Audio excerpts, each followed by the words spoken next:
Tom Clark's Main Event is a Boink Studios production. And now, on with the show. This is Daddy's show. Step off.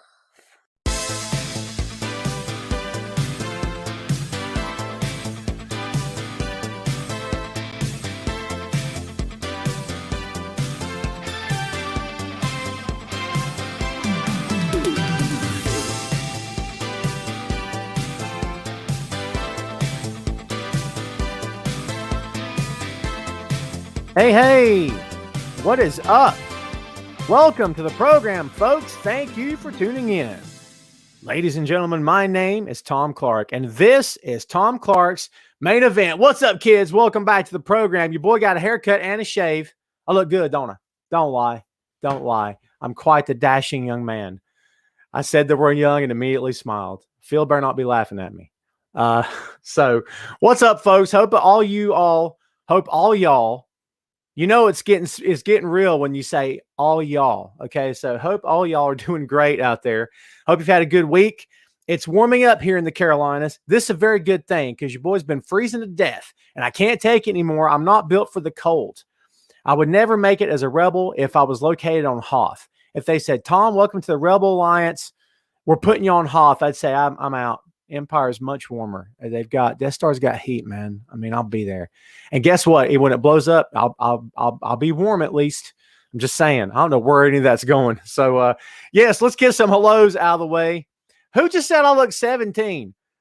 I know the answer to that. My new favorite fan. It's Ray Dean in the house. Adam Cole fan. God, Ray, I knew there was a reason why you're my favorite fan of all time. The rest of you kids have a lot of work to do to get caught up to Ray here. Guten Tag, Sandy, first at the table today. What's up, Jeff? Jamel in Vegas, what's going on? Carlos Martinez.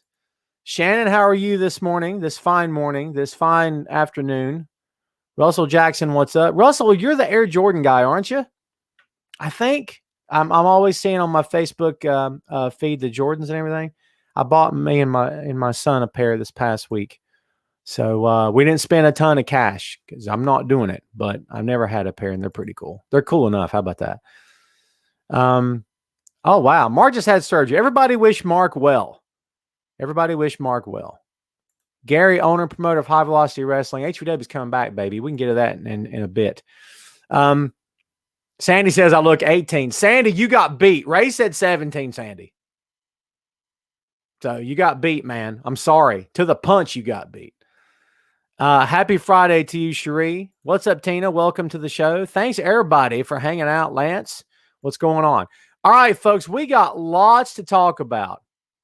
Man. Lots to go. We got a jam-packed show. And before we go any farther, let's bring on my co-host for today's show. You know him from Bleacher Report. You know him from Sports Kita. And you also know him from Tom Clark's 6M podcast. So there. Ladies and gentlemen, please welcome back to the program, Mr. Phil Lindsay. Phil, what's going on, brother? How are you this fine afternoon? I'm good. How are you? Doing good, man. Doing good. Let me get the right names in, and bam, there we are. Logos are everything. It's all about branding, Phil. You know, got a brand. So, kids, welcome Phil back to the show. Phil, you remember the kids. All you guys are acquainted. So, all right. So here we go, folks. As I said before, lots to talk about. We started talking before we went live today. And honest to goodness, feels like I'm going to say this for the show. Because he'll tell you when he and I start talking, like we record at 6 on Thursday, 6 my time, 5 his time. And because Phil's in Chicago, right? Chi-Town, baby. And honest to God, I'm not out of this office till 8 or 8:30. Because when we get talking, man, we just talk. This is what happens when you put two nerdy fanboys in the same conversation. We just tend to keep talking for a long time. But it's all good, man. I love me some nerd talk. I live for it, actually. The ticker is ticking, kids. All right, folks, let us get to the really big shoe. Let us start off. And no wisecracks from the peanut gallery. We're starting off with AEW Revolution. Phil's already smirking. Don't smirk, Phil. You're going to encourage the kids, Phil. Don't set a bad example for the children. We don't have to go to the ending right away. We can if you want to. Overall feelings on AEW Revolution from this past Sunday. I thought for the most part, it was a good show. It was a little long. Some of the matches ran a little bit long, in my opinion, but I thought most of the matches were good. Definitely ending. Other than the ending, though, I really did enjoy the main event. I thought the main event was good. I thought the after stuff was good with the beatdown and Eddie Kingston coming down. I thought all the storytelling there was great. Just didn't stick the landing on it. That is the most polite way to put it. Did not stick the landing. Sugar Shane hits us with AEW's on a slippery slope, too many factions. Shane, I don't know if I would say slippery slope, in my opinion. Is it a lot to digest? Yes. We can get into that here in a bit.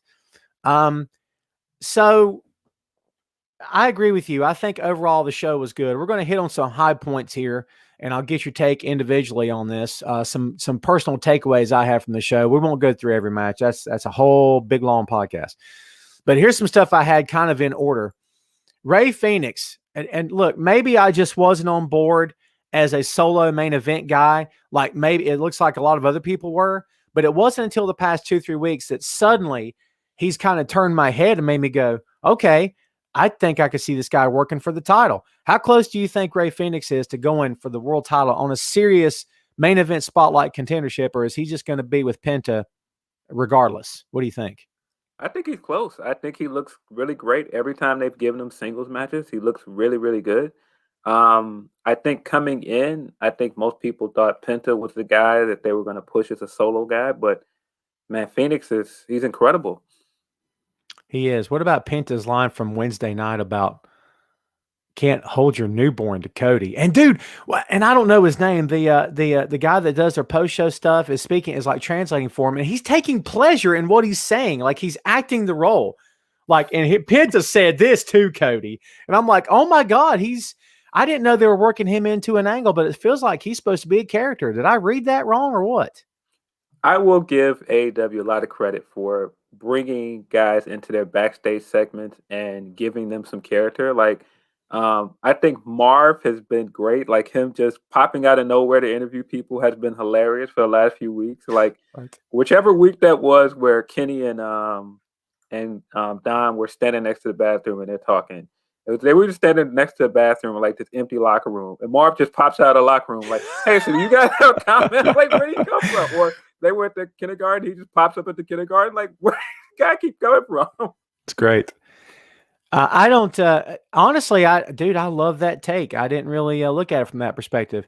It beats the heck out of WWE where it's always, what are your thoughts on the match? What are your thoughts on what she said? What are your thoughts going into the match? What are your thoughts on the ending of the match? I'm like, Jesus Christ. I'm like, that's all they've got. It's the same wash, rinse, repeat stuff. Very vanilla, very, very prop worthy. Like you just stick a broom in the spot and just have a speaker that says, what are your thoughts? And it's the same freaking interview, right? So I'll go with what you said. I think that makes perfect sense. Dane says, what's up, Dane? Penta with the translator proves that Nakamura could be way bigger based off his charisma if he had someone similar. I like that. I dig that. I think Nakamura does fine.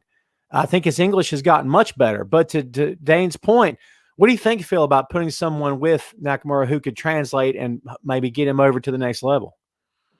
I think letting him cut promos like when he was a heel and cut him in passion in Japanese and then come and say certain parts of it in English works.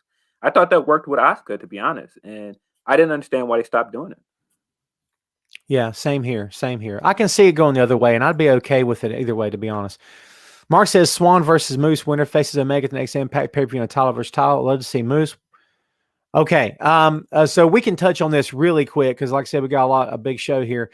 Phil, you and I both, and it may have been you suggesting it first to me, that this notion that AEW is moving toward a super show, I am predicting somewhere around June or July because it seems like the mid part of the year is the best time to do it. It's warmed up. If you're going to do an outdoor show, lots of people are going to have the vaccine by then. Your boy got one this morning, kids. So be safe. Wear the stupid mask. Don't make me come over there, okay? So anyway, back to the regularly scheduled programming. But it does feel like they're moving towards Super Show at some point. So I mean, this is another step in that direction, you think? I believe it is. I think it's really smart to go ahead and unify the titles because they only brought the TNA title back because of the Tessa situation and they didn't have a champion on TV. So that's been, we're almost a year removed from that. It's time to, get rid of the TNA title again and unify the titles. I think Swan versus Moose is going to be fantastic. Really excited for the match. Yeah. Who goes over? My gut says it's going to be Moose. I want Rich to win. But I kind of think Moose is going to win, and that way you could keep the Rich rematch with Omega until later when Omega has the title. That's just my thought. I think having Omega win because Omega's going to win. Having Omega beat Swan twice is not a great idea in my opinion. So I think at least if you have Moose take the pin in this match at Rebellion, you can still save that one-on-one match for later. Yeah, I agree with that. I think all that makes perfect sense. Back to the topic at hand here, kids. Timothy says, give me Jungle Boy versus Ray Phoenix anytime. I think they got something here, man. I think they've got something in terms of a ground level, main event worthy feud that they may not say, here's main event, guys, go out and knock them dead. But it could be something that could, we always talk about MJF versus Sammy Guevara. And that's true. And I think we all stick to that that's the next 10 to 15 years of this company. I believe that as well. But Jungle Boy versus Phoenix, I think could be semi-main or possibly top them. I think it's a good idea to start building to that point. Yeah, I agree. I think Jungle Boy is ready for those big singles matches. I mean, you could really do Jungle Boy versus Darby soon. There's several single matches you could put him in. Lance says, do you think NJPW and AEW are involved in the Super? I think New Japan's at the table. I think whatever hard feelings that there are dissipating. They've got new leadership. And I think that, look, kids, the leadership of New Japan, in my opinion, has been steadily more pointed toward, look at the Roku channel situation. They want infiltration in the United States. What's their what's their best way into this country? AEW. Because Khan's already got a presence. So they would be smart to play nice with Tony Khan. Phil, I don't want to get too deep in the weeds here, but I'm going to ask you this.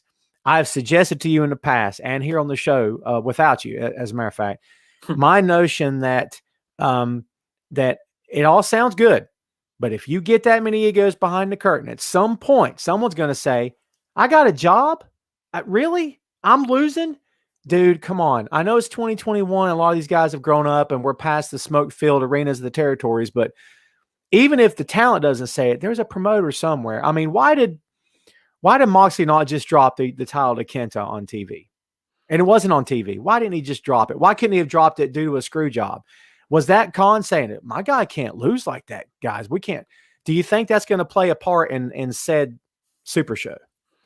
Well, I mean, long as you've got the door open, there's so much you can do with Mox still as champion. I definitely thought Kenta was going to win. Me too. But there's still so much you can do with Mox as champion, especially now that he's not AEW champion anymore. You can definitely put him on a bigger show than New Japan Strong, like a big pay-per-view, and have him lose. That was my takeaway. Maybe they're saving it for a big pay-per-view. That's a good call. Yeah. But yeah, I definitely think the move is to get New Japan involved. I don't know how much people know of how much New Japan did not want to work with Impact before. So for them to be at the table and willing to work with Impact is kind of a big deal. So, I mean, that just tells me a lot about, where, the partnership with AEW and Impact seems to be going. Yeah, I agree with that. And I think at the end of the day, folks, a Super Show is good for everybody involved, not just for them, but for the fans, getting to see dream matchups and maybe matchups that have never happened, or that maybe have happened a long time ago, but they're circling back around to it. I think there's a world of stuff you could explore there. Another big takeaway from the show, Hikaru Shida retains versus Ryo Mizunami. What's your overall impression of this match? Really enjoyed this match. I would say it was probably my favorite match on the card.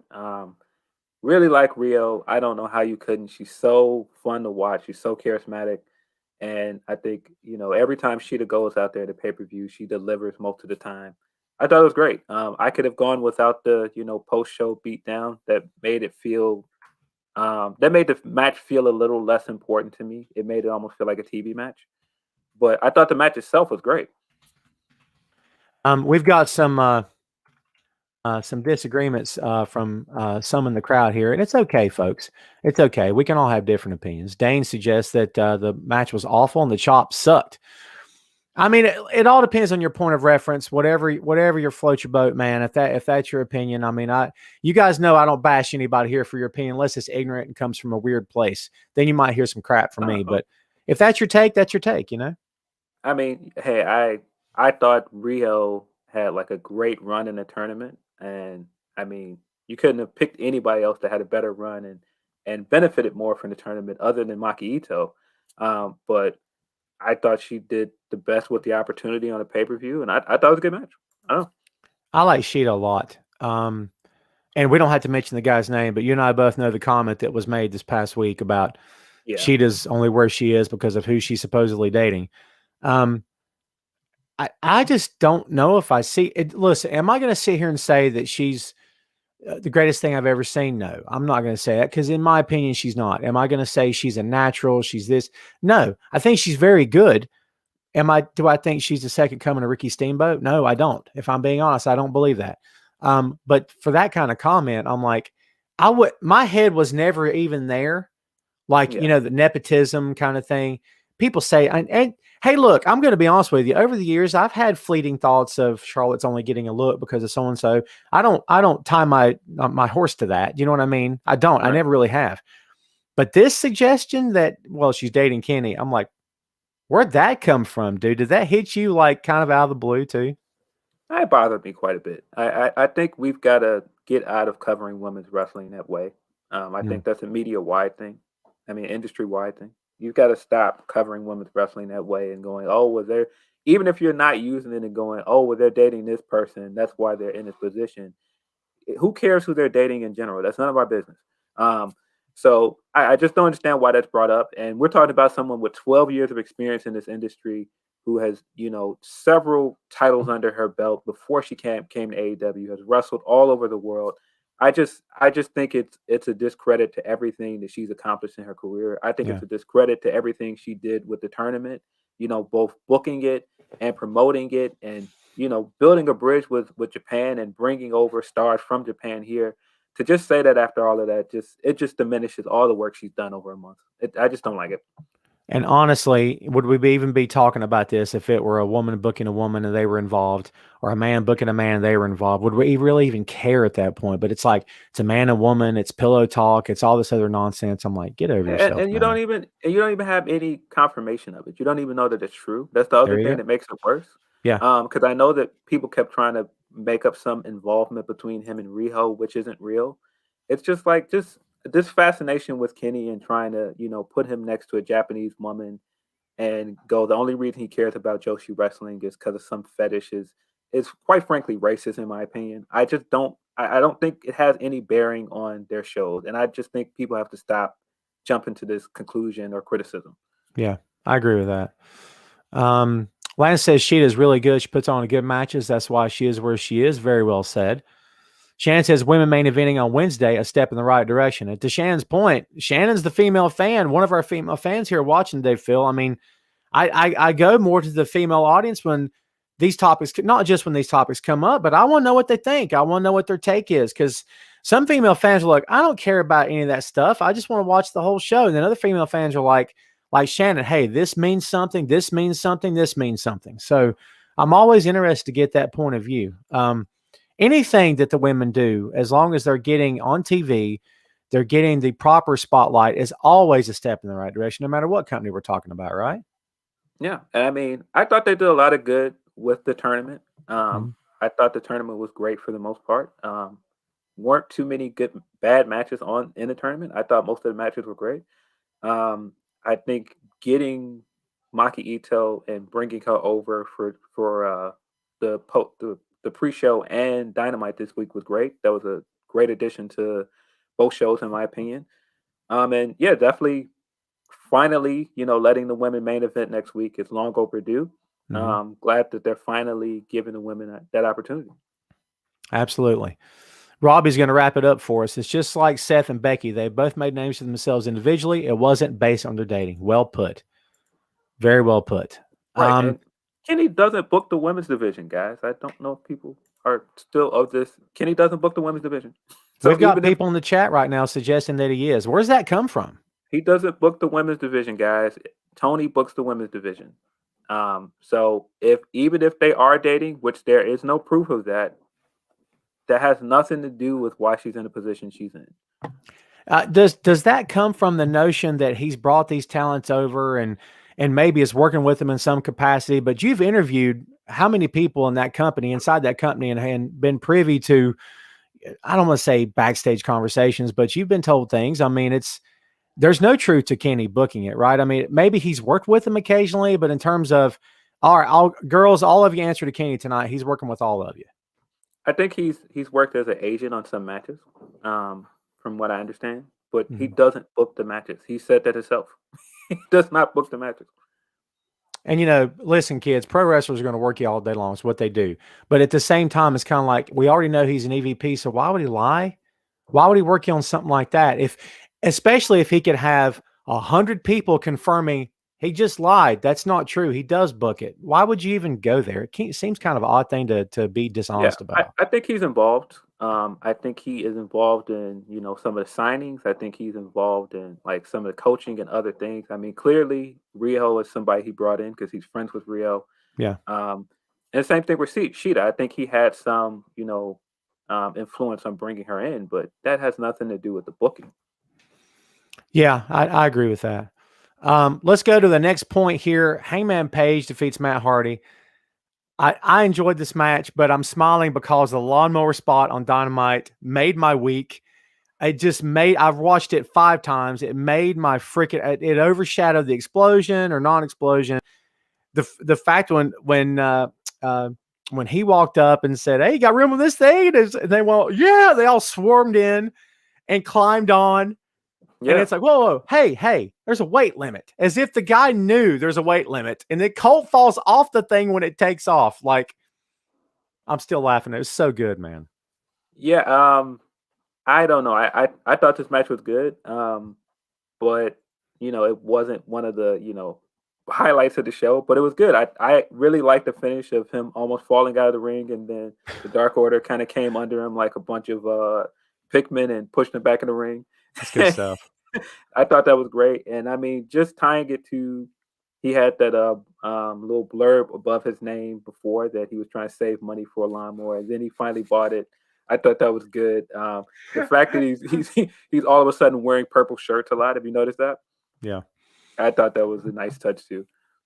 It's great. He made the comment that he had bought whiskey and donated some money and got all of Clint Black or Dwight Yoakam on vinyl, which was awesome. Like, just so funny. And I got this lawnmower too. And I'm like, it's such an odd thing. In terms of creativity, I'm sorry. I don't care what anybody says. I really don't. They come up with some pretty creative stuff behind the scenes, man. I love things like that. I mean, because it's different. You know what I mean? Yeah, I think all of the quirky stuff is what made NXT so fun when it first came about. And just quirky characters like Blue Pants and like the Vaudevillains, all of that stuff is what made it interesting. And I think that's kind of the same thing here. The Dark Order started as a bunch of dorks, and it didn't work because it was like they were taking it too seriously. But once they started having fun with it and committing to it, it got better. What I want to see is there's a spot one night where he saves them or they save him again, and the heels have been run off, and they're all, popping for the camera. They're all going to leave, and Hangman's in the ring with the mic. And just as they're about to leave the ring, he just, without looking at him, then goes, "Ask me again." And everybody stops and goes, "What did he say?" And he's like, "Ask me again." And then they turn around and say, "Okay, will you join the Dark Order?" And then he says, "Yes." I would love that. Even if it's only for a brief time, I think we're leading to that, man. So fun. Let's go to something else that was pretty darn fun. Very different. I'm going to be honest with you. And I'm not saying this, it's AEW. Tom's going to say this because it's Sting. For me, this was my favorite cinematic thing so far. I enjoyed Taker and AJ. I did. This to me was fun. The different camera angles, the crazy stuff Darby did. And I didn't see camera angles cutting back and forth when Sting was in the ring. He was laying his stuff in and looked good and looked great. I mean, dude, I really enjoyed this. Yeah, I didn't have really high expectations for this. I'm not big on Sting wrestling again. I can't say that I'm super interested in it, but this was a good match. I thought it was fun. I thought the production value was really good. The entrances with Cage and Ricky coming in the green car first, and then Darby coming in and catching up on the beat up pickup truck, and then they had like the crowd of guys with the Sting masks. I thought that was all cool. And man, Darby bumped, boy. He bumped to make this match work, man. I don't think it's as entertaining if Darby's not taking these crazy bumps. That bump he took through the glass into the wall, just nuts. Do you think maybe this is kind of an aside? Foley is highly respected. I don't know of anybody that doesn't at least give him props. Yeah. And he's not just respected for the bumps and not just respected for the Hell in a Cell dive, which should have been the only time anyone ever did it. It's how I feel. But he's going to be remembered as the guy that bled on 7 continents. He's going to be remembered as the guy that pulled off the crazy stunts. Is that what Darby's in for? Like, apart from the image and the face paint, he's very cool. Yeah. Is he going to be remembered as the high bump guy, Yeah, kind of. I mean, he's kind of like Spike Dudley at his prime, where Spike was taking all these bumps and he'd take a beating, but he somehow, managed to get out of it at the end and do something cool or win the match. And that's kind of where Darby is. It's kind of like that match he had with Cage, where Cage just beat on him this entire match and he just somehow managed to pull out the win. Yeah. It just makes him an interesting character. It makes him a great underdog. I agree with that. Douglas with a different suggestion. All these WWE Hall of Famers going to AEW, I believe they could be WWE setting them up so Vince and WWE can buy AEW, just what happened to WCW. I don't see that happening anytime soon. They threw that out of court. Didn't they prove that Vince didn't have anything at all to do with the WCW stuff, that they were acting of their own accord? They took a big money deal. There was never any truth to that, right? I mean, right. I mean, they just offered them better contracts. A lot of those guys that came over from WWE to WCW, that's just how it went. And honestly, Douglas, to your point, I'm not trying to discount your opinion, man. If that's how you feel, go with God. But personally, my take on that is, if let's say you're right and say Christian and all these other guys go there, big show, whatever, and they intentionally, what would be the goal? They intentionally don't perform well. They intentionally botched, or hey, God, I use that word. Shoot me, Phil. They intentionally screw things up. They intentionally cut bad promos. They intentionally drag the show down. Doesn't that drop their stock? There's no amount of money that someone's going to pay me to say, hey, Tom, we want you to do the worst podcast ever for the next year. Just tank it, man. There's a pile of cash waiting on you. I love money, but God, I don't want to lose my reputation, man, Yeah, this seems a lot like this is stuff Sting wanted to do. And he kept telling people, like, look, I can still give you something. I could still do something if you give me the opportunity. He had been trying to get that Taker versus Sting match to go for a long time, and they just never went for it. And so I think this is just his way of going like, nope, I want to end my career on my own terms. I still have stuff that I want to do. I still feel like I can give the industry something. So, if somebody will give me that opportunity, I really want to do it. So AEW is the first company to do it, and that's where it is. I don't think it's any ulterior motives in it. And he pitched a cinematic with Taker. Let me say that again in case anyone's not listening or watching. He pitched the cinematic with Taker, and they said no. Okay. Why exactly? Dude, the fact that they were both, I'll die on this hill. I don't even care. The fact that they were both in the same locker room, WrestleMania 30, and there was a photo of them, and it's an awesome photo. I know you've seen it. And they were booked to work someone else. Like, this may never happen again, Vince. Why is this? Dude, why did they never pull the trigger on that match? I think it's a matter of two things. I mean, they never really let WCW guys get over the way they were with WCW. And if they had that match, it was gonna be a match where it ended up being Sting putting over Taker, and which is fine. But I think that that's part of what stopped it from happening. It just always was one of those things where everybody from WCW, none of them really got to do what they wanted to do initially. I mean, that changed for Goldberg eventually, of course. But a lot of those guys, when they initially came over, they just weren't pushed like they were. I just remember The Rock looking at Booker T backstage and saying, was it backstage, and saying, who are you? And I'm like, dude, Sting saw that same promo from his couch and said, I'm never going there. Look what they did to Book. don't get me started on the Booker T thing. We'll be here for the next 3 hours. The fact that guy. All right, I'm done. I'm going to move on because if I get started, I'll never stop. You know how I feel about that. They crap. I'm sorry, they crapped on him. I just that's how I feel. Hey, to Booker's credit, at least he's still, to my knowledge, the only black man to main event a WWE pay per view with another black talent, and that's a pretty big accomplishment. I mean, he lost that match, but I think Rock versus Booker at SummerSlam is an iconic match. Dude, I never would have thought about it in those terms, but you're 100% right, and good on him for. I was getting ready to say towing the company line. I hate that phrase.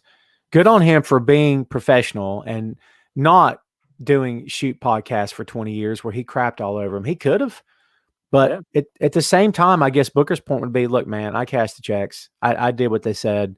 I tried to represent myself as best I could, and he did. And good on him for that. I mean, dude, you gotta pay your mortgage, Phil. At some point, you got to pay the bills, you know? Hey, he played the game, and he's a two-time Hall of Famer now. You know, they are clearly giving him his flowers now. They didn't always give them to him when he was there. So I mean, yes, maybe all's well that ends well. Now I want to see him in AEW. Sorry, I do. That would be crazy. I want to see him second Will Hobbs to the ring. That's what I want. I think that would be, and I say that because he's spoken highly of Will. Will's young. He's freaking jacked to the moon. He's got crazy talent. He's got mad skills. I don't care. Put him with anyone. I've always been a fan of this guy. It's just how I feel. Shane says, this is why I feel AEW has too many factions. The old NWA was the Horsemen. It was all about the belts and being the best, not like the NWO, just a gang. AEW has not enough good guys to go against the heels. There's something to be said for that because it looks like, and we'll get into this later, but I'll just throw this out there to everybody watching.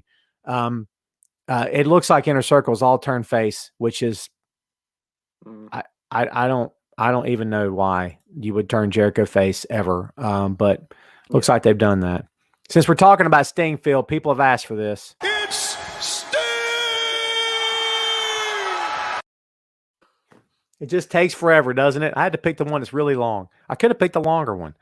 Whoever wanted that, there you go. We'll circle back to the Inner Circle stuff here shortly. You know I'd get here eventually. Omega retains versus Moxley. We already got your take on the match. Let me tell you what I thought about the end. They covered it on Dynamite. You talk about a fumble recovery and running in for a touchdown, in my opinion. If you're a wrestling fan, you care enough to digest this content, and you didn't just turn the channel and say, I'll never watch wrestling again. How many people ever actually do that? Kids, be honest with me. Be honest. No. I mean, chances are you consumed what you saw on Dynamite and said, okay, that's pretty freaking funny. I love Eddie. They fixed it. It's fine. I'll get over it because I said it. What do you think? Yeah, I mean, there's a lot of stuff to like about this match. I don't want people to come away from this going, oh man, that explosion was crap. So there was nothing to like. There's a lot of stuff to like about this match. Mox coming down in a studded leather jacket like Onita was really, really cool. I think some of the bumps in this thing were great. Like the Mox's crimson mask in this thing looked gruesome and awesome. And yeah, stuff like the exploding bat spot were great. But yeah, this explosion was complete and utter crap. And it was like when it was happening, I was laughing so hard at it that I couldn't even get past the fact like, though this is really bad, it just was just hilariously bad. It was Shockmaster bad.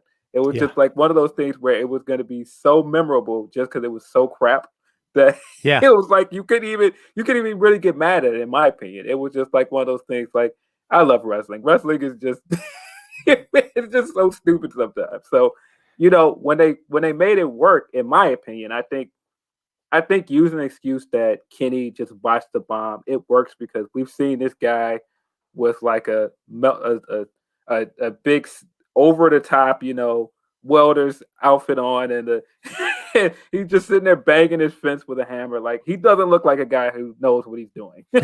No. So that explanation works. It's, you know, of course you can say, of course, like, you know, that's an excuse. That's not what really happened. Of course we can, but it's wrestling, folks. I mean, look, an exploding barbed wire match is intrinsically silly, guys. I mean, it just is. It's intrinsically silly. Do I think that the finish was crap? Yes, but do I think people are taking it a little bit too seriously? Yes, they are. Yeah. So I think being able to fix it with something as goofy as the Mox and Eddie promo this week, it works. I mean, getting Omega to come in and make fun, mock the countdown, and roll all over the mat is hilarious as well because it's not that serious. It's a death match. It's silly pro wrestling. You went into the match knowing it was called exploding barbed wire death match. I mean, when you know that going in, if you're expecting, Shakespeare in the Park, you're going to be really upset because you're not going to get that. I mean, up front it's gimmick, up front it's play acting, up front it's just all hoo-ha and nonsense. Shannon says only Mox and Kingston could save the ending. I agree with that totally. And had one of the guys that rushed in just gotten Eddie's ear, and I don't know if this even happened, had just gotten Eddie's ear and said, Eddie, play it off. Play it off. They're telling me for you to play it off. It didn't work. And then Eddie would have got up and said, okay, all right. Good job, Kenny. You fooled me. Good job. Where's the explosion? That would have saved it in a heartbeat. Now, of course, that's me playing armchair quarterback. It is what it is. So no sense in dwelling on it now. Dane says the match was great, but the ending hurt, obviously. Dane, unfortunately, a lot of people are going to share that opinion, not be able to let it go. I hope they let it go because, I think it would be fine. I think it's fine right now. I don't get it. Timothy says, me, one of the diehard AEW fans, here the ending was not what I thought, but questions for both Tom and Phil. Is Eddie Kingston turning babyface now? Yes, and yes, and more yes, and I can't get enough of Eddie Kingston. I don't care what they have him do. I love it. I mean, if this was all a vehicle to, get Eddie Kingston face turn and to get a Moxley tag team, I think it was worth it. Yes, they did not stick the landing, and there was a way to make it look better. But I think, once we get Mox and Eddie rolling as a tag team, it won't matter. Won't matter. I agree. It kind of reminds me of, I was going to say a buddy cop film, but neither one of them are the straight guy. I mean, I guess Mox could be. Mox is still a rebel. Kingston's more of a rebel. They both would badmouth the captain and just show up with cigarettes hanging out of their mouths and haven't shaved in 3 days. So it's an interesting cop film, but I'm here for it. I'm freaking here for it all day long. They have such natural, because they're friends. I mean, just imagine sitting on the couch with your friend and the way you guys rattle back and forth off of each other. And to everyone around you, you're like, are they acting? Like they're really funny. That's who they are, Yeah, the only thing that makes this, a little bit of a disappointment is they're together and they have this partnership with Impact. If OVE was still a thing and we could get Kingston and Mox versus Callahan and OVE, oh man, that'd be a great feud. Wow. I'm not a Callahan fan. I've said that on here, and I've never said it disrespectfully. It's just not my bag with him. I never wished him harm or anything crazy like that, but I've just never really been a Callahan fan. But I agree with you. That match would be fun to say the least. Sandy from Germany just said, let's talk WWE. I don't get that request here much on the show. Usually it's, can we just talk AEW now, Tom, for God's sake? So let's go ahead and get to the Blue Brand kids. 3 Smackdown takeaways of the week. This is from me personally, and I'll hit you rapid fire, Phil, and see what you think. New Apollo. I watched that promo, and number one, I like it. But then in the moments in between when he's delivering the lines, I saw, and maybe I'm overanalyzing, I saw a little bit of uncertainty as if he's trying on a new coat or, driving a car for the first time where you're like, I don't know how this handles. It's almost like, don't quote me on this. It's almost like he's trying it on and maybe, I don't know if I feel this, I'm going to make it work. I mean, what's your impressions of this already? I've got some issues with this Apollo stuff, man. I like that he's getting a new direction. I like the heel turn. I don't know why he has to all of a sudden, jump into I am a proud Nigerian as a heel. I don't know why he could be a proud Nigerian as a face. I don't understand that. I don't understand the use of the accent. It's clearly not a real accent. It just doesn't work. He doesn't need the accent to do this gimmick. I don't understand the accent. The accent just seems out of place. Yeah, it doesn't make any sense to me either. I thought Uhaa Nation was an interesting name. It set him apart. They'll never use the word nation because of John Cena. They'll never use that. The only times you use that word is for Nation of Domination and John Cena. And since Cena, I don't think they'll bring it back. And I think that'd be too much of, oh, well, that reminds me of John, pal. So he's going to be Apollo Crews from now to the end of time, more than likely. And let's be honest, he's probably just going to be Apollo. Yeah. So well, they tried to take his last name before, right? And you're right. Back. Yeah. I don't know. I don't know. I want to see where this goes. I've got some trepidations about this thing, but I want it to work out for Apollo. He's a tremendous talent, super athletic guy, great worker. I think there's a place for him as a mid-card champion, and I mean, you could push this guy further up the card if you want it. But I've got to see where this whole gimmick goes. Ray echoes your sentiments by saying, "Why can't Apollo just be plain heel? The accent isn't necessary." And Adam Cole is king. Ray's going to remind you, Phil, every chance he gets, Adam Cole is king. So there you go. Dane says, God, I hope that he had some ideas and all that. Phil, what do you think? Was this whole thing a pitch from Vince, or does Apollo have input here? He is Nigerian in real life. That's where the Uha Nation comes from. His real last name is Uha. So, I wouldn't be surprised if this was his pitch, but we of course know how this goes. You can pitch something to Vince, and it's kind of a monkey paw where it gets morphed into something you didn't really intend to do, but because it was your idea, you have to go through it. You have to follow through it because you had already pitched this idea, and at least you're doing something. At least you're on TV. He could have some input in it, but I don't know how much of this is his idea. When Zach was never on TV, and they said Zack Ryder's getting buried. And I said, yeah, it kind of is. Then they put Zach on TV, and they said, Zach's getting buried. And I said, and then Zach was on TV every week. Zach's getting buried. I said, then Zach started working with John Cena, and they said, Zach's getting buried. And I'm like, okay, stop. You're wrong. Everyone's wrong. He's on TV every single week. Stop. Like, you can't bury a guy. Dude, it's not, come on. Why would they give the guy airtime if the intent was to run him out? The intent's not to run him out, Yeah, I think people have got to stop overusing that term. I really, really don't like how people overuse the term buried. Somebody tried to tell me Rich Swann was buried because he took the pin to Omega. I'm like, he's a world champion, man. Come on, he's a world champion. He's doing the biggest matches of his career. He's far from buried, kids. Thank you for that. And so everyone's talking about Kofi, and here's what I'll say. I'll quote Triple H. I don't do it often. Hey, didn't you used to be Jamaican? There you go. But see, Kofi thing, I don't even like the Kofi comparison because when Kofi appeared and he started doing the accent, that's all we knew of Kofi. We didn't know his actual voice. We already know Apollo's voice. We already know that he doesn't have an accent. And I know some people will go, well, he already explained it. He just explained that he hid his accent. This is clearly a fake accent, guys. Like, come on. I mean, come on, guys. Like, cut it out. I mean, can you suddenly start speaking British and claim that you've hit it? I mean, I could try. I don't think I could pull it off. Maybe. I don't know. I mean, that's why I think that's where the uncertainty part. And dude, you and I both have been fans long enough and have been analyzing this stuff enough. And I've been in enough locker rooms to know, I kind of feel, I go back to, I'm looking in his eyes and I see, God, I'm trying to kill this. I got to kill this, man. I got to, maybe I'm dead wrong and I'm totally off base, but it just seems like I see uncertainty.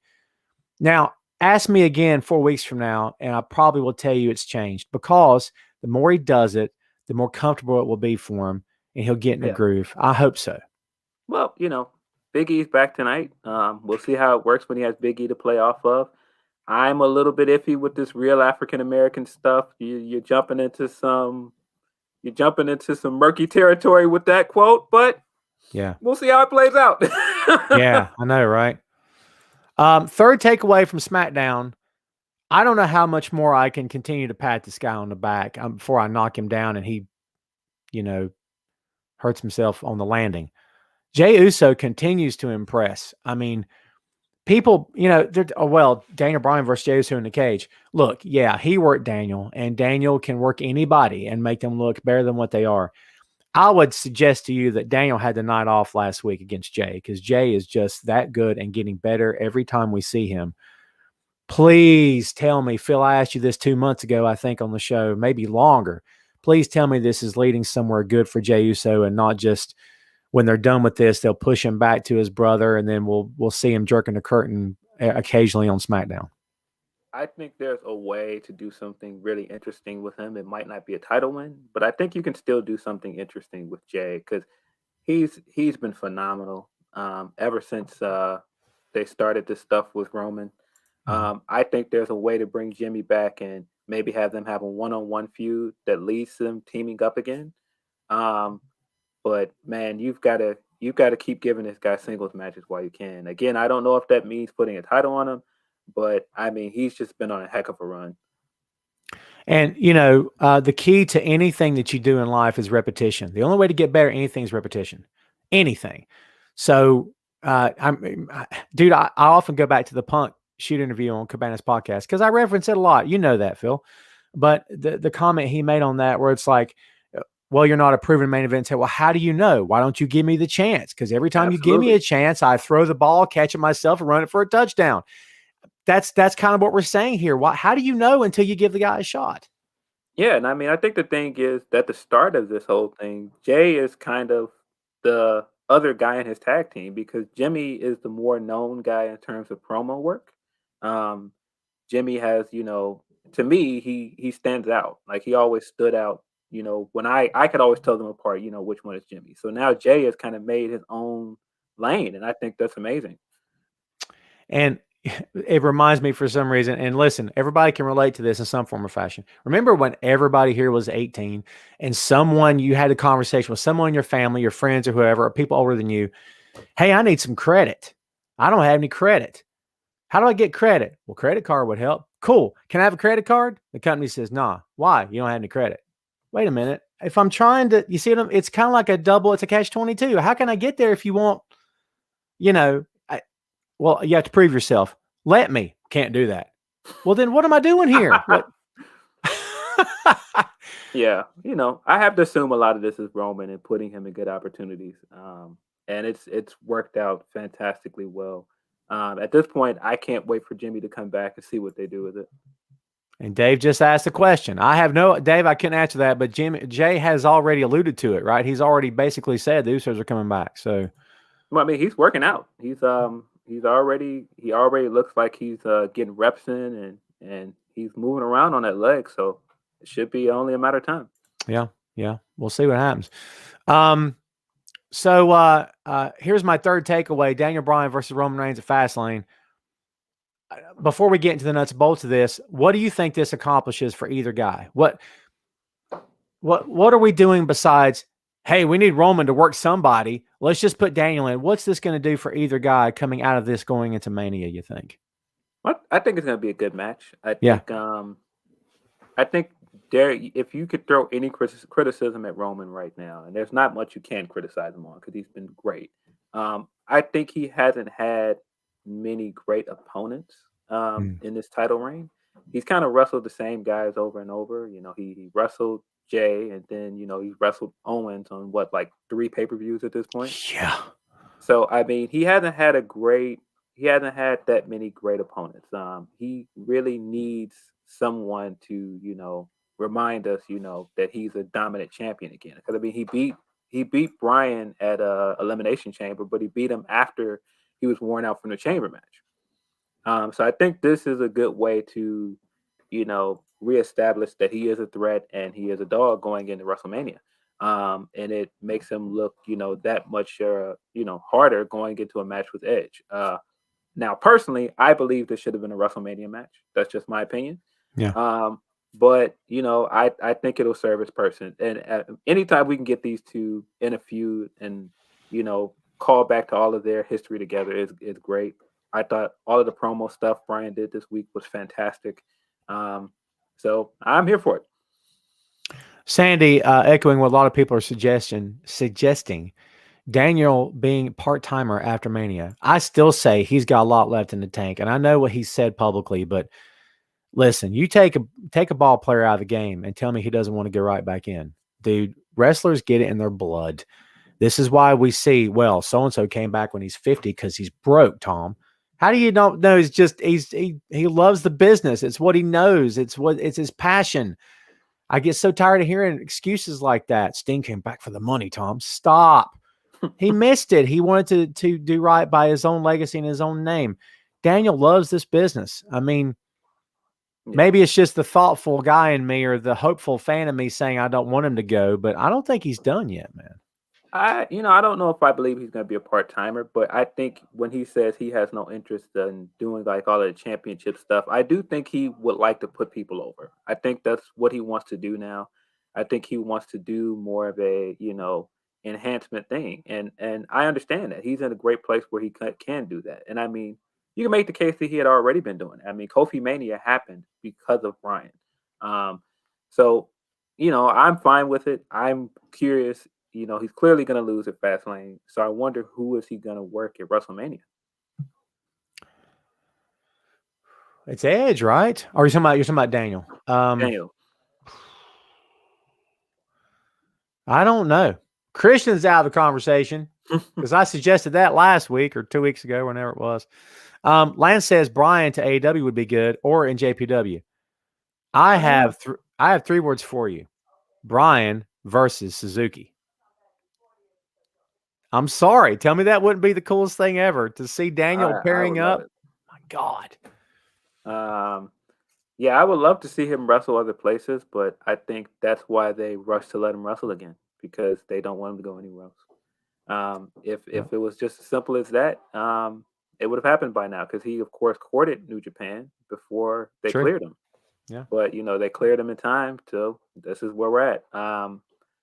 I wouldn't mind seeing him challenge Big E if Big E is still champion at WrestleMania. I think that's an interesting intercontinental title match. I don't know.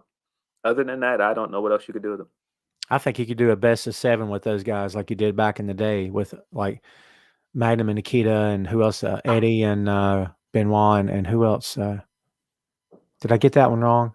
The best Booker T and who was it? Best of 7? Yeah. I think it was Benoit, wasn't it? Yeah. Of course, there's like the Sheamus, Cesaro, best of 7, right? Yeah. We're going to, segue, Phil. Thank you for that. First Raw takeaway of the week. It's like, hey, these guys had a great match. You guys want to do it again next week? Sweet, let's book it. Yeah. Are they going to do this too much to where we won't even care about it at WrestleMania? Because it felt like they were going to Mania. Now it kind of feels like, man, they're going to do this every week. You know what I mean?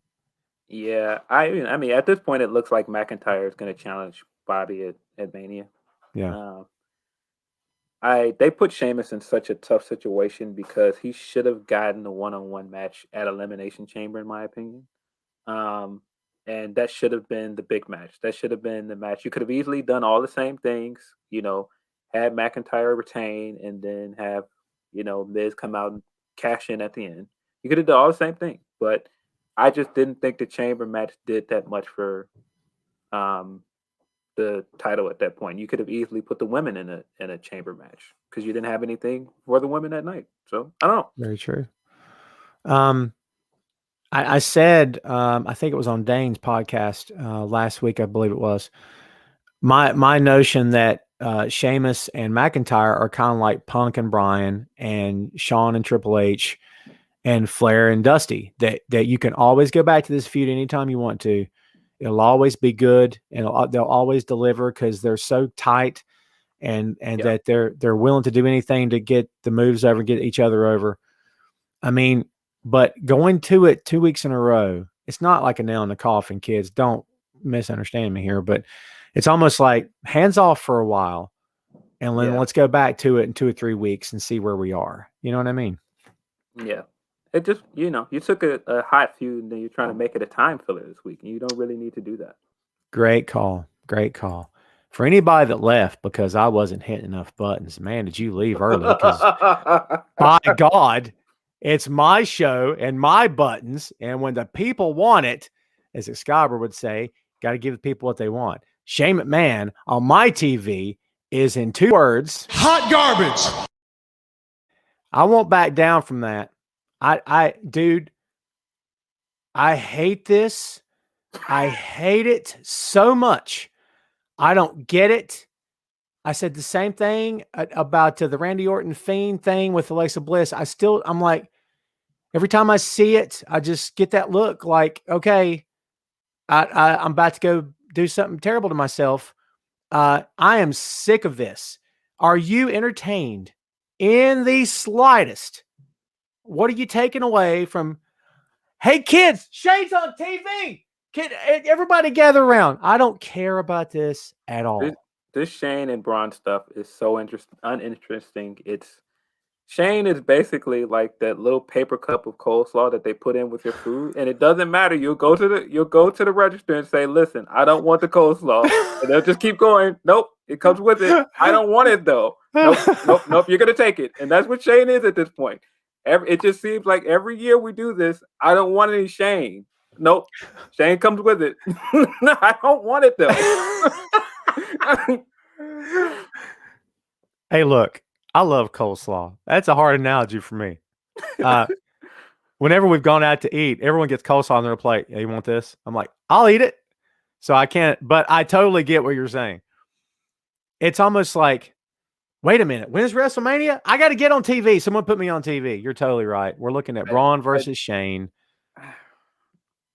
Yeah. What is the big need to put Shane McMahon in WrestleMania? And whose call is it to put the 50-something-year-old guy who's not a wrestler? I mean, God. I think at this point, they have, convinced the roster, and they've even convinced themselves at this point that wrestling Shane is an honor. And it's like, if we don't have anything else for you to do, hey, we've got Shane. You can wrestle Shane. Remember when they did it with AJ? And they were like, well, AJ doesn't have anything going into WrestleMania. He can wrestle Shane, though. Like, this is a big honor for him. It's like, this isn't when Angle carried Shane to this fantastic match at Survivor Series. This isn't what that is. And don't get me wrong, I enjoyed AJ versus Shane. Shane works in certain things, but the novelty of continuing to let this guy wrestle and continuing to push this farce on us that is a great thing, it has to stop. It has to stop. There's no, I don't get it. Just so Shane can fall off of something tall. I don't. Yeah, I mean, just get it. Yeah, Braun is gonna do something crazy to him, and he's gonna take a huge bump, and there's that. Will says it's not hot garbage; it's dumpster fire. Will, unfortunately, I don't have a dumpster fire button, but I got this one. Hot garbage. I can't hit that enough for this because, my God, I totally feel it. I don't think I've seen one person in the chat disagreeing with us at all. So I go back to the Punk podcast because I like to reference it. I told you, I warned everybody here. I'll go back to it. Remember his quote when they're in the office in the meeting, and Vince says, "Well, it is a main event. You're working Triple H." Wait a minute, what? That's how they're pitching it to him. Well, AJ, you're going to get to work Shane McMahon. Like, it just goes back to the notion, the fact that the McMahon family is the star of that program, of every WWE program. In their minds, they're the stars. They're why you're tuning in. They're heat magnets. They're ratings magnets. They're draws. Okay. Yeah. I mean, the other Punk quote from that is, so who's going over in this match? All right, well, who's coming to work Monday? Right. It's like, who's going over? Well, Brock. Why? I love that bit. Speaking of Brock, another segue. I'm getting good at this. I swear to you, Phil, on my life, if I say it and drop dead, it's going to be a bad day. I may or not say that. I swear to you on this fan. I got a fan here on my desk, and I need this fan. It gets hot up here. I swear to you on the life of this fan, I think we're looking, and I've had no indication to tell me that this is true. And I know the window to build to Mania is narrowing every day. I just think the temptation to put Brock Lesnar against Bobby Lashley in front of 20,000 fans in Florida is going to be too much to resist. Am I wrong on this? I really think that should be the match. Lashley has been pushing for that match since he got back. They should be doing that match, but I don't think Brock's coming back. I don't think we'll see Brock until, we've got like major crowds back. That is my guess. I don't think 25,000 is getting Brock out of bed. Good point, actually. I would have thought it would be enough for the company to say, how much money you want again? Here. Yeah, I'm sure it's enough for them, but I don't know. Yeah. Robbie says Shane is like the annoying little brother trying to hang out with the cool kids, asking, can I be your friend? The cool kids try to ditch him. I think Shane's always been that kid. He's the rich Yes. kid. Yeah, he's always been the guy. Hey guys, look! I can jump off things. I can't wrestle as good as you, but I can jump off this tall thing. What's that move you do? I'll take it. I'll totally take it. Just don't ask him to hit anybody. You'll regret it. Because if the goal is to bruise the air, he can do that for you. Come on, man! You talk about the best work punches in the industry. Oh, and everybody gave the Dark Order a fit over that one spot that lasted 0.3 seconds on Dynamite that time. But no one gives Shane crap over punches that he can't throw to save his life. Come on. We got to do better, kids. Everyone do better. Let's talk about ratings. This week's Smackdown, 2.166 compared to, he's up from 2.05 last week. Raw is about the same, folks. We always give you the ratings. It's up to you whether or not you care about it. Let's go to a big headline, the big headline. This had to have been one of the, if I use the word convoluted, it will be weird, and I don't want to diss it because I enjoyed it, but there's a lot going on this past week's Dynamite. A lot of stuff happening seemingly at one time. They're like, we got to stick a lot in this moment. Like the Omega and Christian and the Kingston, it felt like a lot at one time. This felt like a lot at one time. So much for a 4 horseman style gimmick, because now there's like 5 or 6 of them. Phil, from a real world standpoint, because the real world has a lot to do with pro wrestling. From a real world standpoint, why would any heel, regardless of the amount offered to them to join this said faction, trust MJF, who has betrayed everyone he's ever come into contact with in that company? Why would Tully trust him? Why would anyone trust him when they know he's a turncoat? Is this thing already off to a weird start for you? Well, there's 2 things here. So Tully and Sean would absolutely trust MJF because MJF turned on the guy that they hate. They hate Cody. So they would side with him because not only did he turn on Cody, he got one up on Cody. So of course they would side with him. And if you're looking at like FDR is just basically going where Tully goes. Their manager. Sure. So I mean that part of it makes sense. The whole having him basically swerve us, double swerve us, because it made it look like that he was trying to infiltrate the inner circle and throw Jericho out. That's where it looked like this was going. And then we've got Sammy coming out and playing the GTV, and going no, he's been lying to you all this time. And then we think that of course that Sammy and the rest of the gang are going to jump MJF, and then he's got his ace up his sleeve. So I was confused because I was wondering, okay, so what if they did side with him and beat up Jericho? Did he always just have the ace up his sleeve, and he was always going to turn on all of them from the beginning? That was the only thing I was confused about. Yeah, that would have been even more. Yeah. Gosh, man, I really want to like this, but I think we talked about this before we went on the air today. I don't get the point of from where I'm sitting, Jericho and the Inner Circle are face now. No. Which if the goal is, hey, we want MJF and his crew to be the top heels, okay, fine. Then how do you create a top heel? You turn them on the top heel. How do you create a top? All right, you either take the top heel and turn them on the top baby face, which is what they do with Okada every other day in New Japan. They did it with Dusty. They did it with, John Cena. They've done it. It's a tried and true method. How tried and true is it that we want to create top heels? Let's turn them on the top heels. It's worked. We've seen it countless times in the past. Is it going to work here? Well, I think it works in a sense that it makes it reminds us that you cannot trust MJF. That's the only reason it works. As far as turning Inner Circle face, I think Sammy's been long overdue for a face turn. I mean, he basically was face anyway at this point after leaving and coming back. I think Proud and Powerful need to be faces at this point. And I think they need to push them as a dominant tag team. Um, I think making Jericho a face is a mistake, not just because he works better as a heel for what his character is. All the real life stuff, nobody wants to really root for this guy at the moment. He just looks like a jerk at the moment. Nobody really wants to root for him. And the same Yeah. thing with Hager. Nobody really wants to root for him. So I don't understand why. I don't understand why you try to turn those two guys face. The thing that's interesting about it is, I don't know if you realize, a year ago after Revolution was when Inner Circle basically did the same thing to Mox and powerbombed him through a table. And so a year later, Jericho is getting powerbombed through a table by a different up and coming heel stable. Good call.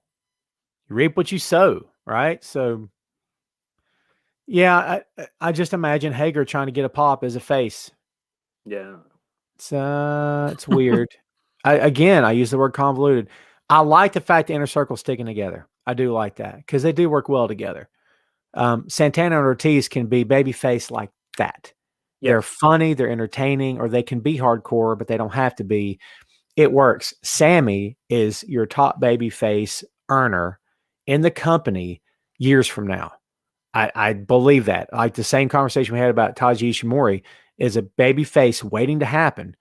So Sammy, for as cocky as Sammy is, much as we love to hate him, he's your Ricky Steamboat at some point in terms of white meat babyface. He just looks like it. I mean, yeah, there's a future there, but Hager, Jericho, with all of Jericho's weird politics and stuff, and we don't have to get into that. Shannon says, what was the point of having Sammy leave if they were going to go in the direction of MJF turning on them? You could have said that Sammy left. That was part of Jericho's plot to get, and it looked like it was. It looked as though maybe Sammy showed him the video before he left or right after he left or something. I don't know. They didn't really elaborate. I was like, Sammy was in it the whole time. Did they really say that, or did I miss it? Yeah, well, the way I always read it was Sammy is the most loyal to Jericho out of everybody in the group. So I read it as MJF knew if he was going to take over, he had to get Sammy out of the group. He had to get him out first because Sammy wasn't going to go along with the plan to turn on Jericho. So that was always his first plan, was to get Sammy out. So I think once he thought he had Sammy out, he was like, now I got him. And then that's when Sammy came back like, oh no, I got you. And then they were all like, no, we've always known MJF. We never trusted you. And if you're the most despicable heel in the company, you could not be duped by another heel. You can maybe be duped by a babyface because heels are not always the smartest and the sharpest knife in the drawer, but a heel can't one up a heel. So Jericho already knew. Keith hits us with Hager and Wardlow would be fun. I loved those promos when they're both doing that. And then finally Jericho's like, what is going on? He's like, he's looking at me all the time. Well, he's looking at me all the time, dude. That was some of the funniest stuff. Tell him to quit staring at me, dude. I love that crap, man. I'd love to see them go back to that. Now it wouldn't be funny. Now it'd be, bloodthirsty kind of match. But I miss those promos. That was fun stuff. Let them show their personality. Sandy says, Tom and Phil, do you think ratings are improving when NXT moves to Tuesday? Sandy, there is a report out today, Phil, have you seen it, that maybe they're not moving after all. Yeah, I didn't know how much I believed in moving to Tuesday. I think if they did, I think it would help both shows. Yeah, I don't think the Wednesday Night War thing really needs to be a thing anymore. I know people like it, but I don't think both shows need to be on Wednesday. I would love it if one show moved. Just as somebody that had to keep up with all these things for work and other things, I would like to not have to watch both shows. I don't think they never needed to be competing against each other. I don't think it was ever necessary. Christian Cage versus Kenny Omega. I don't think we saw this coming. Here's what I like. I like the fact that we just spent time talking about a super show between world champions and where they're going. Oh, but here's a WWE Hall of Famer. And you're like, sometimes I like it when there's a wrench thrown in the machine. I really do, because now it's not, there's a predetermined path. We know where we're going. We're going to go this direction. Everybody shut up. Here's where we're going. But now it's like, wait a minute, Christian could be an X factor here. Like, what happens now? What do you think about Cage? By the way, same music he had in TNA, identical, even almost the same Tron. I mean, what do you think about the addition of Cage to AEW? I think it's a good signing. I think he's one of those guys in the same way that Sting had been saying, like, no, I can still go. There's still stuff that I can add to your show. And WWE, just for whatever reason, wouldn't give him those opportunities. So just to take the opportunity to be the final four in a Royal Rumble, what, 2 months ago, and then show up at AEW and sign a contract, I think it's great. I think it was a great way to take the momentum and run with it. Now, as far as him having a possible title match with Omega, I didn't see that coming. Having him go immediately to the top of the ladder and get a title shot will, I'm sure, annoy some people. But depending on how they do it, this could be good. I mean, let's be honest here.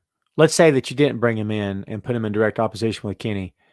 Who is ready that we haven't seen take on Omega? Who's ready right now on this week's Dynamite as a new contender?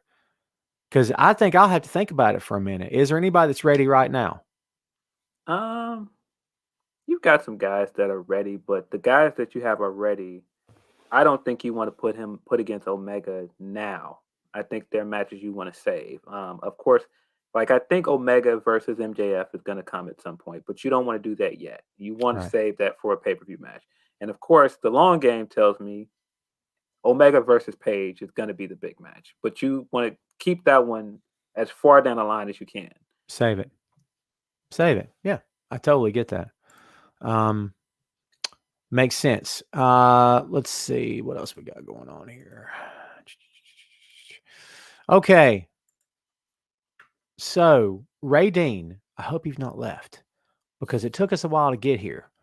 And as you know, I got a button for just about everything. So, Ray, this is for you, baby. Bam. Kyle O'Reilly, kind of like Jey Uso. Maybe you could make a comparison there. But, man, Kyle, thanks to Cole, let's be straight, and thanks to how good he is, man, he suddenly looks like main event guy. Like, and maybe he always was, but there again, you put someone, I don't want to say they're hiding him, because it's not hiding, but you put someone in a faction, they're a faction every day. They come out and do the thing, and they got the shirts, and they're all got the armbands and stuff. And then suddenly one of those guys breaks out, and you're like, okay, I can feel this. Man, there's a serious, I quit match down the road for these two guys. Yeah, I mean, anybody that's followed their careers knows that these guys can put on a great match, and their run with ROH is legendary. Yeah. And I mean, anybody that's followed O'Reilly before he came to WWE knows that he can go. He's done great things with ROH. He's done great things with New Japan. He's a great wrestler. So I'm glad that they are using him in a singles capacity, because he's got a lot of talent. Yes, he does, and I dig it for sure. Ray's still here. Ray says Adam Cole will crush him. Well, there you go. Ray's not biased at all. I mean, he finally got his hands on him this week. I love the slow, pulling his Undisputed Era sleeve off and throwing it, and then just wailing on him. All that stuff was great. Yeah. He's apologizing to him, and then he goes for the crotch shot, and he blocks him.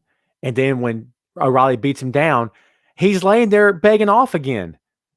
Please, no, I'm sorry. I'm like, wow, they're really playing up the Ric Flair cowardly heel. Like, when he gets in trouble, Flair's like, he's doing this. He's on his knees going like this. No, I'm sorry.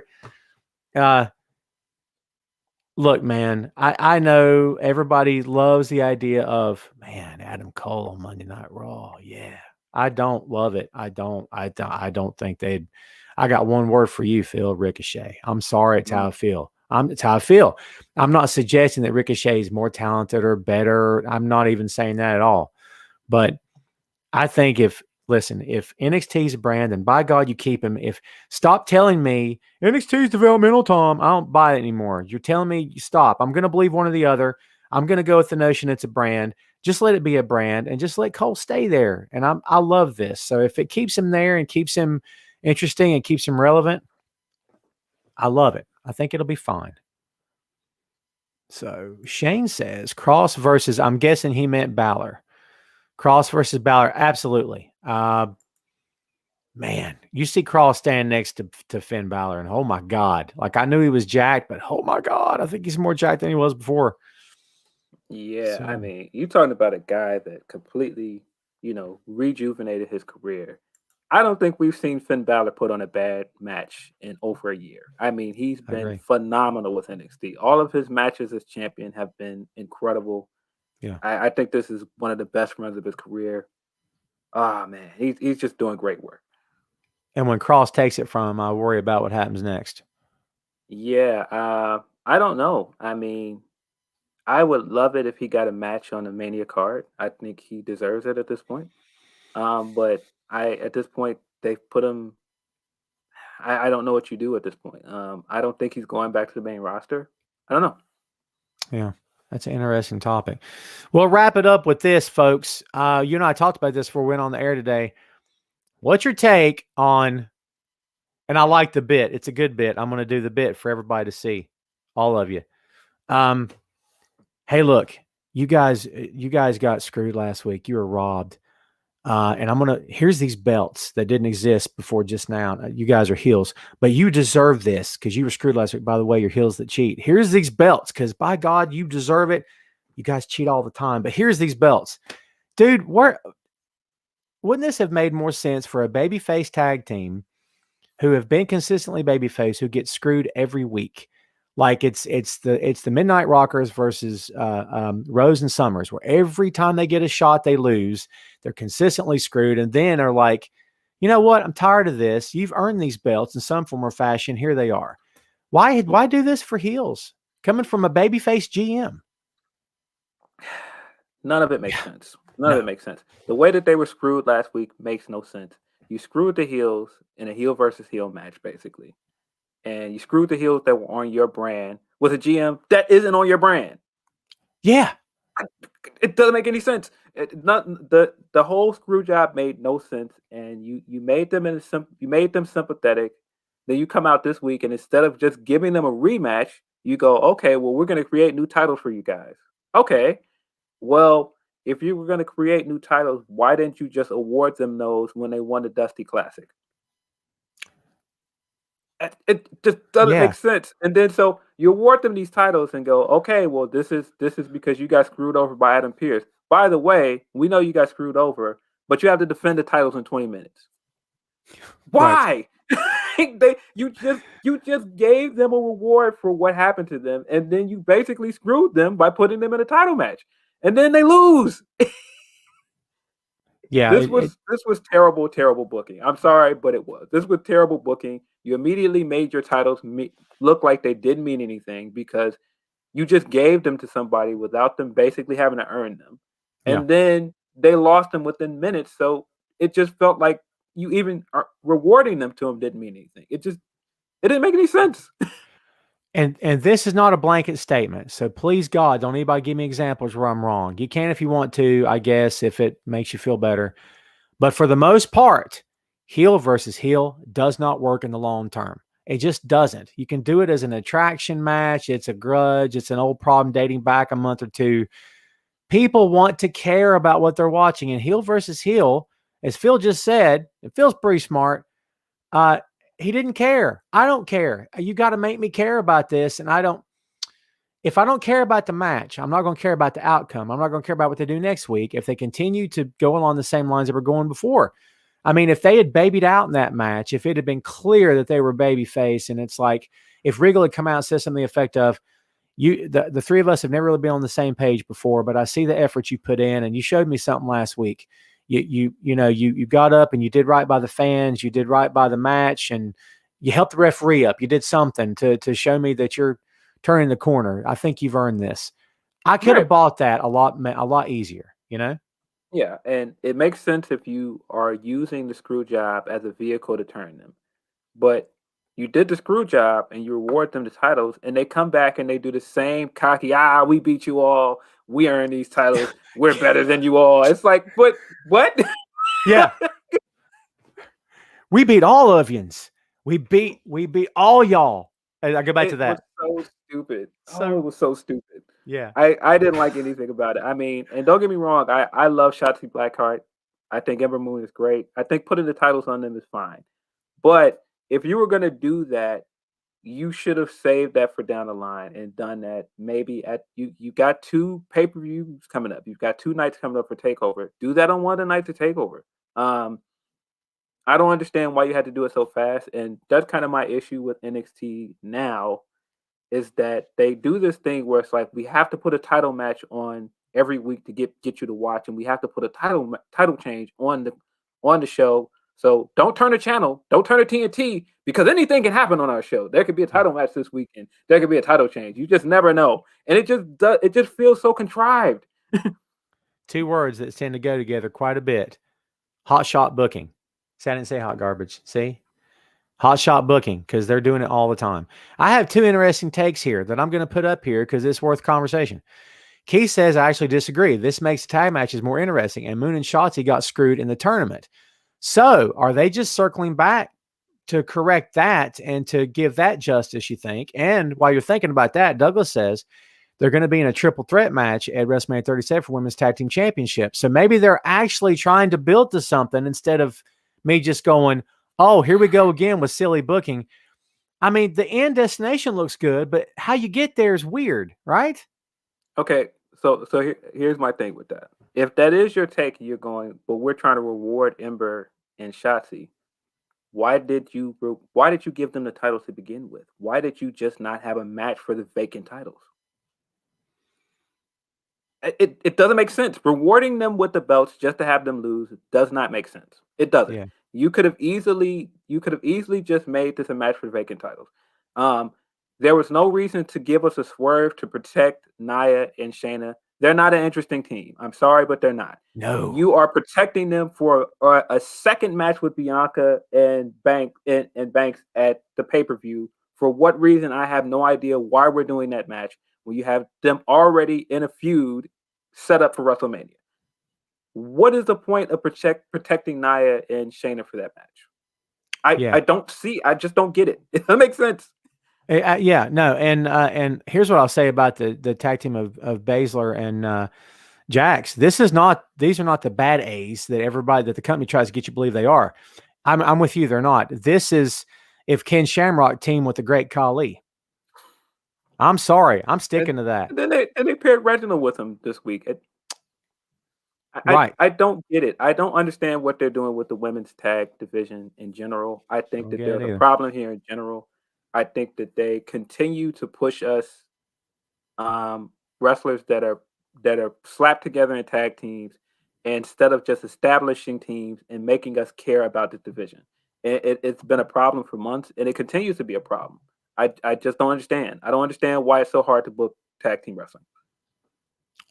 Women's, especially. Yeah, I don't get it. Sandy says in the history books, Kai and Gonzalez are the first NXT Women's Tag Team champ. Yeah. I mean, if less than 24 hours. Yeah, less than 25 minutes or whatever it was. Yeah, it's yeah. Kids, here's one of your favorite moments. Well, almost. Ratings. We don't have to spend any time on this, but wow. The Shaq episode gets them 934 this week, which was the follow-up episode from Revolution. They got 743. Now, it should be noted they still beat NXT. NXT held still, even with all the big stuff they had this week. They lost 1,000, which is nothing, dropping a bucket.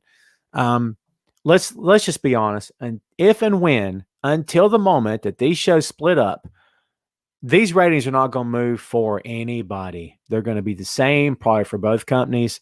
It's not helping the business. It's not helping fans. It's no longer entertaining. Like you said, let's just let this go, for crying out loud. This one-upsmanship is obviously not working.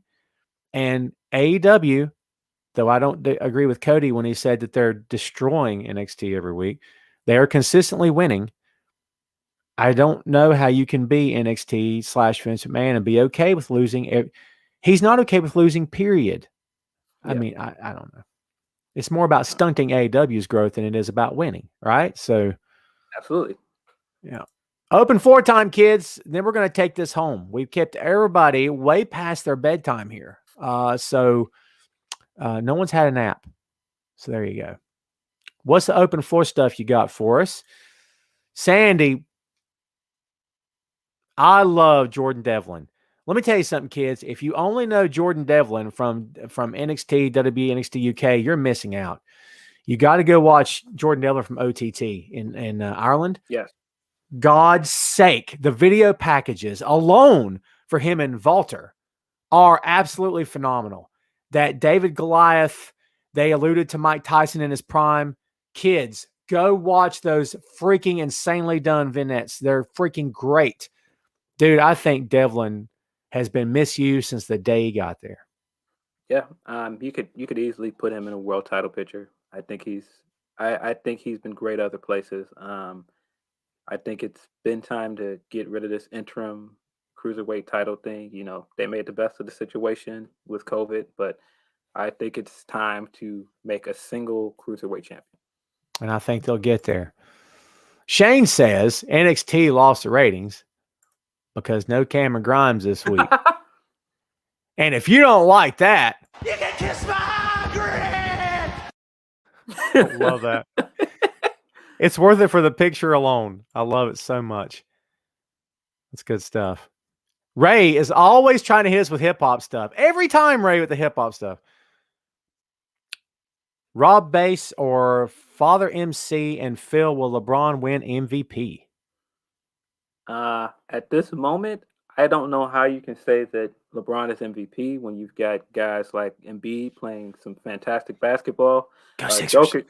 Jokic, the Jokic is playing phenomenal right now. He's almost averaging a triple double. You've got that Steph Curry kid, you know, playing fantastic.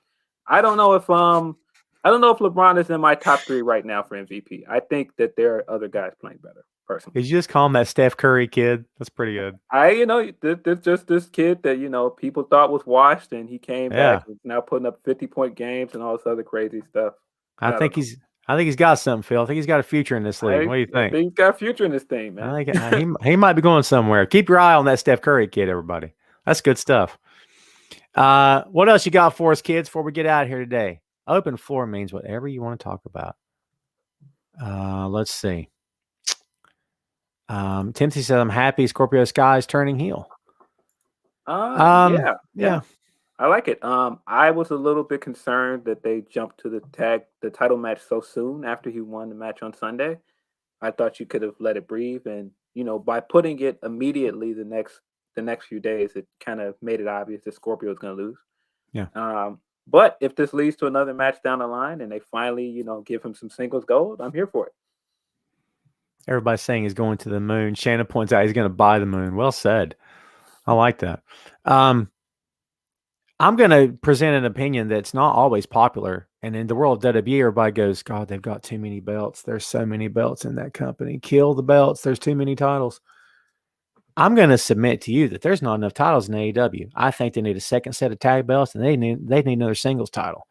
Because no matter how good Scorpio Sky is, I mean, if he doesn't get the TNT title, in a lot of fans' eyes, that will be a failure. And I don't think it's fair to assume that for anybody, but only so many people can hold the world title. Only so many teams can be world tag team champions. I think you need secondary titles more than what they have right now. Am I crazy? I can see them needing another singles title. I think there's only a matter of time before they get a trios belt. They've got enough 3-man groups there that they can do it. So I think a trios belt would be phenomenal for them. Oh, I love that. Because they've got enough factions they can. Oh, my God. That's good stuff. Rob says, will they ever get back to their WWE Evolution, all women's pay-per-view? I actually thought, why wasn't it a yearly event? Who dropped the ball on that, man? Major dropped the ball on that. That should have been a yearly pay-per-view. With all the women that they have on this roster, this is the deepest women's roster they've ever had. definitely should be WWE Evolution this year. And if they don't have it this year, I don't know why. I don't understand why they haven't brought back the Mae Young Classic either. That was a lot of fun every year that they did it, and haven't seen it in what 2 years now. Yeah. I don't know. Sugar Shane says, who you got, Stevie Ray Vaughan or Jimi Hendrix? Stevie Ray Vaughan would say Jimi Hendrix. Jimmy would probably say Stevie Ray Vaughan. I can't pick that. That's like, I don't even know how to compare that. It's too tough, Shane. It's too tough, man. We lost Phil for a second, kids. Phil, we can't see you. Can't hear you either. Hey, at least it happened at the end of the show. I've had technical difficulties with folks before. They disappeared 2 minutes in. So it's all good. We'll see if he pops back up here, kids, before we take this thing home. We are kind of at the end of the show here, everybody. Mark says, why couldn't they give him the Eli Drake name? Because LA Knight, the name is trash. Because Vince has to own the name, Mark. That's why. Because they already have Drake. They already have Drake, don't they? I think. Don't they already have a Drake? Yeah, they're not going to do it. They'd want to own the name. While he's there, he's LA Knight. I disagree with it. I think it's hot garbage. It is what it is. We're going to take Phil off of here until he pops back in. And hopefully he'll be back here in just a scoosh. Yeah, I hate it too, but to his credit, he's doing the best he can with it. That's all you can hope for. He's going to make the best of this, regardless of what they call him. I don't get too awful wrapped up in names. I don't like it either. At the same time, he made the choice to go there. If you make the choice to go work for Vincent Kennedy McMahon, then you have to know who you're getting in bed with. They know. You think Drake doesn't know? He totally gets it. He's not under any illusions as to the contrary. He knows who he's getting in bed with. Drake Maverick. There you go, Timothy. Thank you. I forgot. Sandy with James Drake. By the way, kids, if any of you follow my stuff other than the Wrestling Rumor stuff, you know that High Velocity Wrestling is coming back June 5th. HVW Proving Ground. We're limited to the number of tickets. We're limited to the number of people we can have in the building, but we're still going to come back. Phil is back with us. Yeah, I think my screen timed out on. It just no worries. Yeah, dude, that happens to me sometimes. Like after 2 or 3 hours, suddenly the TV would pop up and go, "Hey, are you still watching Netflix?" Yeah. And I'm like, "Yeah. Why wouldn't I still be watching? I haven't. What do you mean? Am I still watching Netflix? Like, I don't know if there's a way to turn that off, but I can't stand it. Gets on my nerves. Let's see. Ripley to Raw. Ripley to Raw. Oh, Phil. What do you think about that? Rhea Ripley coming to Raw. Is that before Mania? Or is that happening? They've teased it. I think it's before Mania. I think. I would wonder what is she doing at Mania at that point. I mean, it seems like the match would be a rematch with Charlotte. I don't know what's going on with the title. It sounds like Asuka's going to be gone for a minute. She has a concussion, which is unfortunate. Yeah. Yeah, I'm with you. We'll see. Keith says, before you jump to that, Shannon, I agree with you. Raw needs Rhea. I think any brand needs Rhea. I think she's very good. Yeah, I agree with you. Keith asked Ethan Page in AEW. I'm going to be honest with you. I'm not familiar enough with his backstory and his work, but he looks good in the ring already to me. I mean, it seems like a good signing for them. I think it's a great signing. I really like Ethan Page. I liked his work with Freelance. That's a indie promotion here in Chicago. I think he had some great matches with Kylie Ray. I really liked his run with the North, with the Impact. They're a great tag team. Yeah. That's right. So I think he's got a lot of potential as a singles guy. I think he's a great signing. Can't say enough good things about him. Timothy asked, Tom, are you doing a March Madness bracket? Phil will tell you, as will I, that we're not really college basketball guys. We did the 2-part 6M podcast of Jordan's Bulls. We both kind of admitted that. It is what it is. I live in the Carolinas, where Jordan called home and came up at UNC, and I'm still not a college basketball guy. I don't have a bracket, Tim. I'll be straight with you. I don't have one. By the way, if you've not listened to those 2 episodes, in my opinion, they're 2 of the most fun episodes we've ever done, because Phil had the chance to fanboy out like crazy because he's in Chi-Town, and I had the chance to fanboy out like crazy because I got to relive memories of watching the Bulls in high school. So we both got something out of that, and I think they're fun episodes. So go check them out. By the way, before we take it home, Phil, I made a decision. I usually do like a preview video for the rest of you here watching and who appreciate the 6M podcast. First of all, thanks. I appreciate it. Second, next Tuesday's episode is going to be the Wyatt family. New episodes drop every Tuesday. Phil and I recorded this not long after John Huber's untimely passing.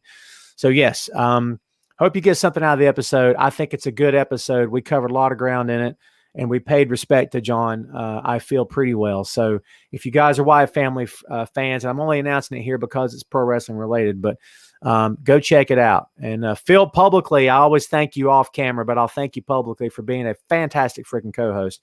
And folks, if you like Phil on the show, you're missing out if you don't listen to the 6M. It's not a video pod, it's audio pod.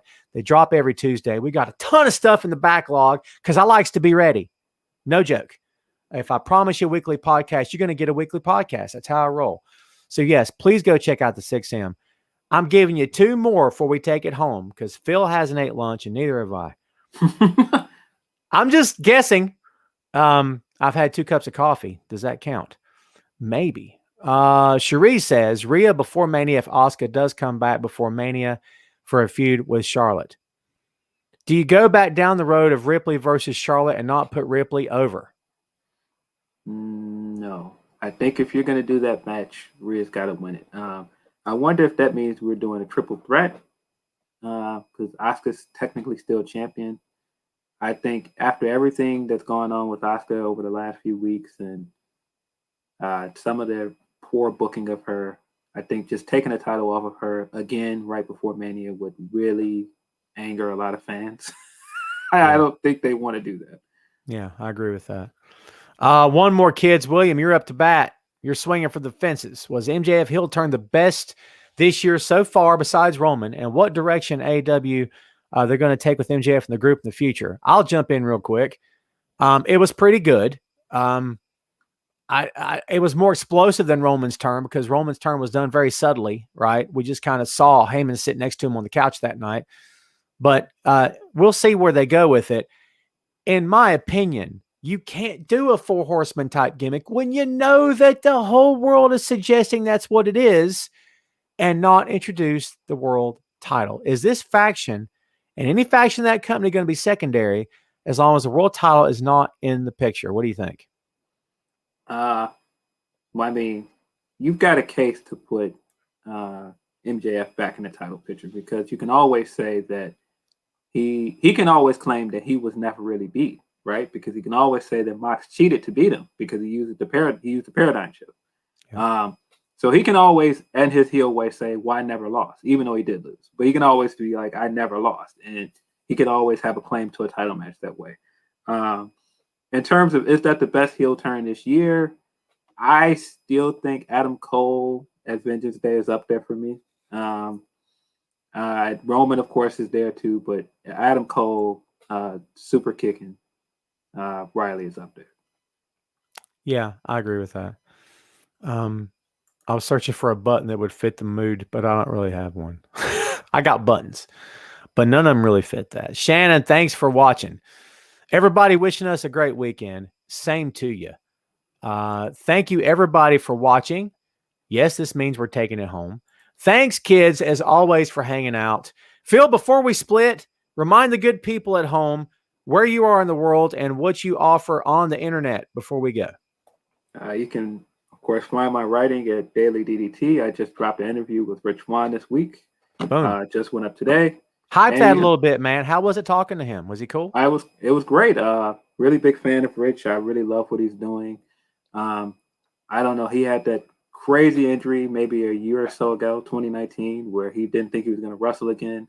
So he talked about that, talked about the retirement segment, of course, talked about the storyline with Eric Young, talked about the big match with Chris Bay, and of course, the upcoming match with Moose and a chance at a rematch with Omega. Nice. Folks, go follow Phil. Where are you on Twitter, Phil? At PhilDeal616. And of course, you can find my writing as well at Bleacher Report. Please tell me the 616 is a Marvel reference. It is. Well done. I approve. Very well done.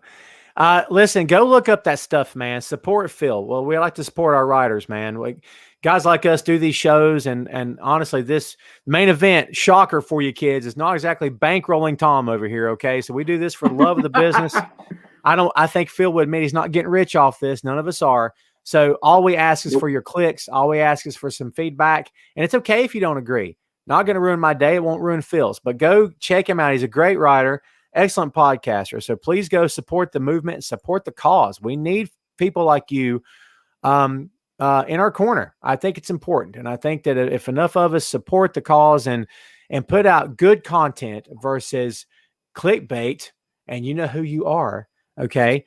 If do right by the business and what we all stand to gain something from it in the end, if nothing more than just a community of people who get together and talk and enjoy each other's company. If that's all we're doing, it's something. Okay, man, that felt like a soapbox moment. My apologies. Let's get out of here. Phil, thank you as always, man, for joining us, man. I do appreciate it as always.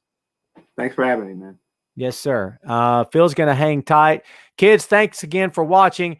Please remember to check out the 6M podcast. New episodes drop every Tuesday. Please follow me on the Facebook if you haven't, and I will follow you right back.